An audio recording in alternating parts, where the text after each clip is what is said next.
Welcome to சகாஸ் lifestyle. இன்றைக்கி நாம் ஒரு பருப்பு சட்னி செம டேஸ்டியாக எப்படி செய்கிறதுன்னு பார்க்கலாம்.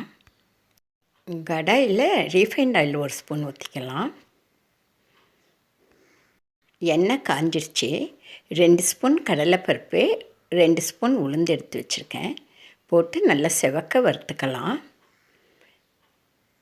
நல்லா செவக்க வறுக்கலாம். சிம்மில் வச்சு வறுக்கலாம். இந்த பருப்பு சட்னி ரொம்ப ருசியாக இருக்கும். செய்கிறது ரொம்ப ஈஸியும் கூட. இதுலேயே நான் வரமிளகாய் 3 போட்டுக்கிறேன். இந்த மிளகாய் நல்லா காரம், அதனால் 3 மிளகாய் போட்டால் போதும். சப்போஸ் உங்களுக்கு இன்னும் காரம் வேணுன்னா இன்னும் 2 மிளகாய் போட்டுக்கோங்க. எல்லாம் நல்லா வறுபட்டுருச்சு, செவந்துருச்சு. தனியாக எடுத்து வச்சுக்கலாம். உளுந்தும் கடலைப்பருப்பும் எடுத்து வச்சிடலாம். அதே கடாயில் இன்னும் கொஞ்சமாக எண்ணெய் ஊற்றிக்கலாம்.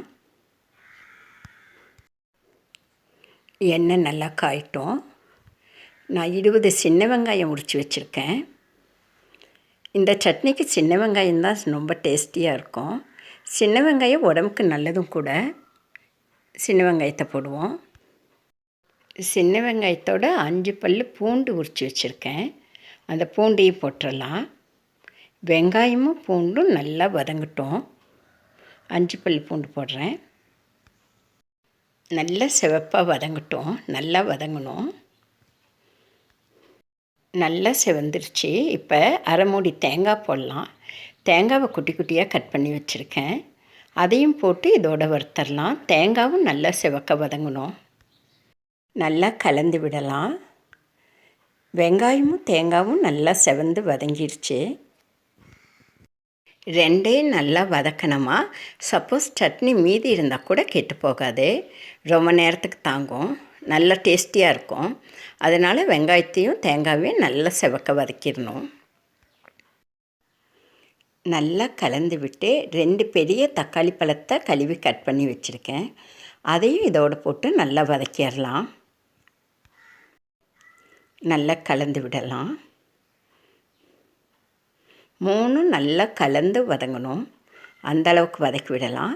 வெங்காயமும் தக்காளியும் பூண்டும் நல்லா வதங்கிறதுக்கு கொஞ்சமாக கல்லுப்பு போட்டுக்கலாம். இந்த சட்னிக்கு தேவையான அளவுக்கு உப்பு போட்டுக்கலாம். வெங்காயம் தக்காளி வதங்குறப்போ உப்பு போட்டோமா சீக்கிரமாக நல்லா செவக்க வதங்கும். நல்லா உப்பு கலந்து விடுவோம். சீக்கிரம் வதங்கிடும். நான் தோசை செய்ய தான் இந்த சட்னியை ரெடி பண்ணிகிட்ருக்கேன். செம டேஸ்டியாக இருக்கும். எப்பயும் சாப்பிட்றத விட 2 தோசை அதிகமாக சாப்பிடுவாங்க வீட்டில் இருக்கிறவங்க. எல்லாம் கலந்து நல்லா வதங்கிருச்சு. கேஸ் ஆஃப் பண்ணிடலாம்.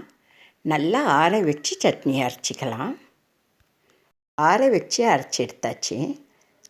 ஒரு கடாயை வச்சு கடாய் காஞ்சதும் 1 ஸ்பூன் ரீஃபைண்ட் ஆயில் ஊற்றிக்கலாம். சட்னி தாளிச்சுட. இட்லி தோசைக்கு மட்டும் இல்லை, சாப்பாட்டுக்கும் இந்த சட்னி செம டேஸ்டியாக இருக்கும். காலையில் டிஃபன் பண்ணுறப்ப சட்னி கொஞ்சம் மீதியாச்சுன்னா மதியானம் சாப்பாட்டுக்கு அதை ட்ரை பண்ணி பாருங்கள். ரொம்பவும் டேஸ்டியாக இருக்கும். எண்ணெய் நல்லா சூடாயிடுச்சு.